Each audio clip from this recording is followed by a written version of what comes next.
இந்த விநாயகர் சதுர்த்தி முதல் அடுத்த 2024 விநாயகர் சதுர்த்தி முதல் 2025 விநாயகர் சதுர்த்திக்கு இந்த பலாபலன்கள் 12 ராசிகளுக்கு எப்படி இருக்கும் அப்படிங்கிற இந்த சிறப்பு பதிவில் பெற்றோர் மூலயமா உங்களுக்கு இப்போ அவங்களுடைய பூர்வீக சொத்து வரக்கூடிய அமைப்பு, அது போக குழந்தைகளுக்கு ஒரு குழந்தை மட்டும் உடல்நிலை பாதிக்கப்பட்டோ அல்லது உடல்நிலை சரி செய்யப்பட்டு ஒரு சத்தான ஆகாரம் இல்லாத குழந்தையா இருக்கிறவங்களுக்குலாம் அந்த குழந்தையினால ஒரு மகிழ்ச்சியும் அபிவிருத்தியும் ஆரோக்கியம் கூடுவதற்குரிய ஒரு அமைப்பு.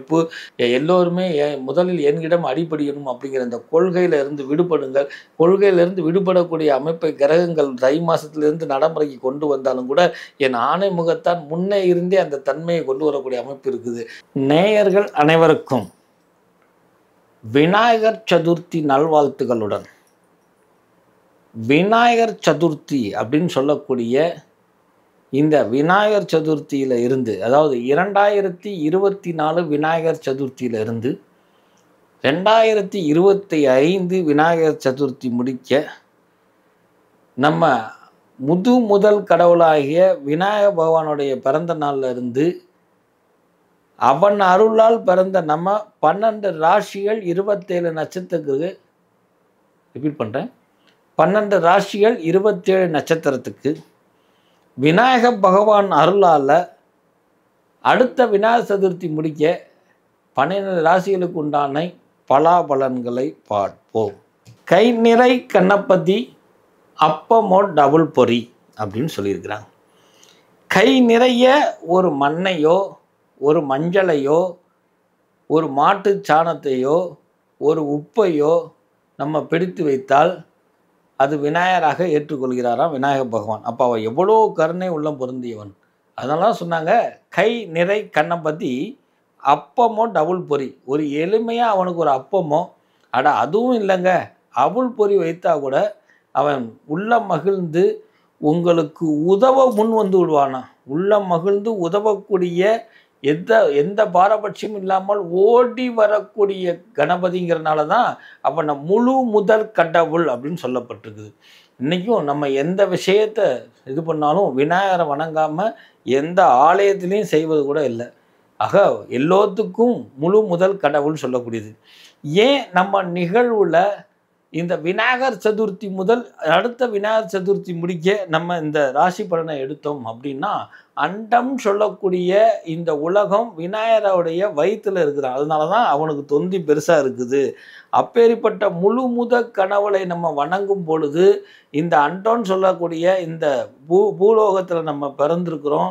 இந்த 12 ராசிகளுக்கும் விநாயக பகவானுடைய அருளால் எந்த கிரக தோஷமும் இல்லாமல், எந்த சாபமும் இல்லாமல், எந்த பகை உணர்ச்சியும் இல்லாமல், நம்ம ஜாதகத்திலே சில குறைகள் இருந்தாலும் விநாயகர் முதல் கடவுளாகிய அந்த விநாயகர் பிறந்த நாள்ல இருந்து ஆரம்பிக்கும் பொழுதே அத்தனை தோஷமும் நீங்கிவிடும் என்கிற ஒரு அரிய நிகழ்வை உங்களுக்கு தெரியப்படுத்தி, இது எனக்கு மட்டும் இல்லை நம்ம நேயர்களுக்கும் உறுதுணையாக இருக்குங்கிறதுக்காக தான் இந்த விநாயகர் சதுர்த்தி முதல் அடுத்த 2024 விநாயகர் சதுர்த்தி முதல் 2025 விநாயகர் சதுர்த்திக்கு இந்த பலாபலன்கள் 12 ராசிகளுக்கு எப்படி இருக்கும் அப்படிங்கிற இந்த சிறப்பு பதிவில் நீங்கள் காண இருப்பது 12 ராசிகளுக்கு உண்டான ராசி பலன்கள்.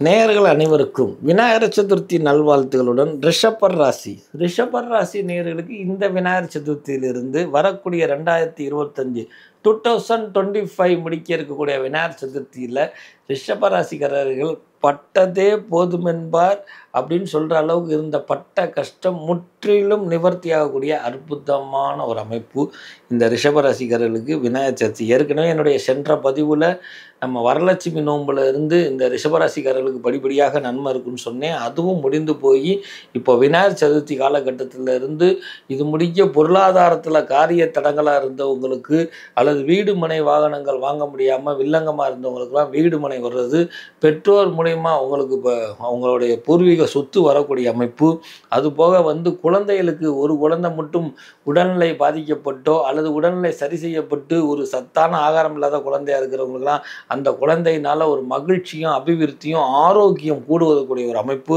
இப்படி எண்ணற்ற விஷயங்களை விநாயக பகவான் அருளால் நவகிரகங்கள் உங்களுக்கு ராசி நடத்த இருக்கிற ஒரு அற்புதமான நிகழ்வு தான் இந்த ரிஷபராசிக்காரருக்கு. ரிஷபராசியில் தற்சமயம் குரு பகவான் இருந்தாலும் கூட இவர் ஜென்ம குரு அப்படின்னு சொன்னாலும் கூட நெடுநாட்களாக கால் வலியில் அவஸ்தைப்பட்டவங்க, இச்சஸ் அவஸ்தைப்பட்டவங்க, கணவன் மனைவிக்குள்ள கருத்து வேறுபாடுகள் இருந்தவங்க எல்லாம் விட்டு சகிப்புத்தன்மையாக இருக்கிறப்ப ஊர் திஷ்டி ஜாஸ்தியாக பொதுவாக ரிஷபராசிக்காரர்களுக்கு ஊரில் எவன் எது செஞ்சால் நடக்காது. ரிஷபராசிக்காரர்கள் ஒரு ஃபேமிலியாக வெளியில் போனாலோ ஒரு வண்டி வாகனத்தில் போனாலோ ஒரு திஷ்டி பாதிக்கக்கூடிய அமைப்பில் சுமார் ஒரு 6-7 வருடமாக கஷ்டப்பட்டுட்டு இருக்கிறவங்களுக்கு அந்த கஷ்டம் முழுவதும் நிவர்த்தி ஆகக்கூடிய அமைப்பு, பெத்த பிள்ளை பேச்சை கேட்கக்கூடியது, பிள்ளைகளுடைய படிப்பு விகிதம் கூடக்கூடியது, தன் கணவர் பேர்லேயோ தன் பேர்லேயோ சொத்து சுகம் வாங்கக்கூடிய அமைப்பு, தன்னுடைய தாய் தந்தையார் வழியில் இருந்தக்கூடிய பூர்வீக சொத்து இருக்கக்கூடிய அமைப்பு, தன்னுடைய கணவருக்கு ஒரு யோக நிலை, தன் கணவருடைய வாழ்க்கையில் மகிழ்ச்சி, தன்னுடைய வருமானத்தை கூட்டக்கூடிய அமைப்பு, அதுபோக உங்களுடைய இருப்பிடத்தில் சுபமங்கலம் சொல்லக்கூடிய ஒரு ஹோமையாக நடத்தி 4 பேர்த்துக்கு அன்னதானம் போடக்கூடிய அமைப்பு, இப்படி எண்ணற்ற விஷயங்களை கணபதி பகவானுடைய அருளால் இந்த ரிஷபராசிக்காரர்களுக்கு இந்த 2024 முதற்கொண்டு 2025 வரை இருக்கக்கூடிய விநாயகர் சதுர்த்தியில் அற்புதமான நிகழ்வு நடத்திருக்கக்கூடிய அரிய பெரிய நிகழ்வுல விநாயக பகவான் நடத்துகிறாரு. ஏன்னா ஏன் விநாயக பகவான் நடத்துகிறாரு அப்படின்னா அத்தனை கிரகங்களுமே விநாயக பகவானுக்கு கட்டுப்படுத்த தான். ராகுவை பூனலாகவும், கேதுவை அருணாகயிறாகவும், சுக்கிரனை தொடையிலாகவும், சந்திரனை தன்னுடைய கொம்பிலாகவும் விநாயக பகவான் அத்தனை நவகிரகங்களும் விநாயக பகவானுக்கு அடங்கி இருக்கிறது தான். அதனால தான் ஆனை முகத்தான் அப்படின்னு பேர். யானை முகத்தை கொண்டனால் ஆனை முகன் இல்லை, அது பெரிய மலை போல இருக்குப்பா, அப்பா பெரிய யானைன்னு சொல்லக்கூடிய நவகிரகங்கள் யானைக்கு சமம். அந்த யானை எல்லாம் என் அப்பன் யானை முகனுக்கு அடிபணிஞ்சது என்று உணர்த்தக்கூடியதற்காகவே ஆனை முக திருக்கோலம் எடுத்தான்னா அந்த ஆனை முகத்தான் அப்படின்னு சொல்லக்கூடிய இந்த ஆனை முகனுடைய அருளால் ரிஷபராசிக்கு இந்த 2025 முடிக்க அற்புதமான நிகழ்வை நடத்த இருக்கிறான். இப்பேற்பட்ட இந்த சிறப்பு பெற்ற இந்த ரிஷபராசிக்காரர்கள் சந்திரகால வேலையில் தான தர்மம் கொடுக்கக்கூடாது, செத்த வீட்டில் இறந்தவங்க வீட்டில் சாப்பிடக்கூடாது, ஏஜ் அட்டன் பண்ணவங்க வீட்டில் எதுவும் சாப்பிடக்கூடாது, இதெல்லாம் உடலில் உபாதைகள் பண்ணும், அல்சர்கள் படிப்படியாக சரியாகும். இது முடிக்க நகை அணிகலன்கள்லாம் அடகு கடைக்கு போனதெல்லாம் திரும்பும், புதிதாக அணிகலன்கள் ஆடைகள் சேர்க்கக்கூடிய அமைப்பு உண்டு. குடும்ப சகிதமாக மகிழ்ச்சியாக நெடுநாட்களாக இந்த ராசியில் இருக்கக்கூடிய ஆண் பெண்கள் மகிழ்ச்சி இல்லாமல் வாழ்ந்து கொண்டு இருக்கிறீர்கள். எல்லாம் இருந்து மகிழ்ச்சி இல்லாத காலகட்டங்களில் மகிழ்ச்சியான ஒரு காலகட்டம் இருக்கும். இருந்தாலும் திஷ்டியை துரத்தக்கூடிய அமைப்பு இருப்பதால் திஷ்டி விஷயத்தில் கொஞ்சம் எச்சரிக்கையாக இருந்து கொள்வது, அடிக்கடி விநாயகருக்கு சூரத்தேங்காய் விடுவது போன்ற இந்த நிகழ்வுலாம் நடத்தி கொண்டு வரும் பொழுது ரிஷபராசியில் இருக்கிறவங்களுக்கு இந்த பாதிப்புகள் ஒன்றும் இருக்காது, இந்த திஷ்டி ஒன்றும் செய்யாது என்று நினைவில் கொள்ள வேண்டிய விஷயம். எந்த ஒரு பிரச்சனையும் ஊதி தள்ளுங்கள் அப்படின்னு சொல்லுவாங்க. எதையுமே பெருசுப்படுத்திக்கிறது, எப்பயோ பேசின விஷயத்தை மனசில் அதுவே கரங்கரன்னு வச்சுக்கிறது, பிடிவாத குணத்தை மாற்றாமல் இருப்பது, எல்லோருமே முதலில் என்கிடம் அடிபடியணும் அப்படிங்கிற இந்த கொள்கையில இருந்து விடுபடுங்கள். கொள்கையிலிருந்து விடுபடக்கூடிய அமைப்பை கிரகங்கள் தை மாசத்திலிருந்து நடைமுறைக்கு கொண்டு வந்தாலும் கூட என் ஆணை முகத்தான் முன்னே இருந்தே அந்த தன்மையை கொண்டு வரக்கூடிய அமைப்பு இருக்குது.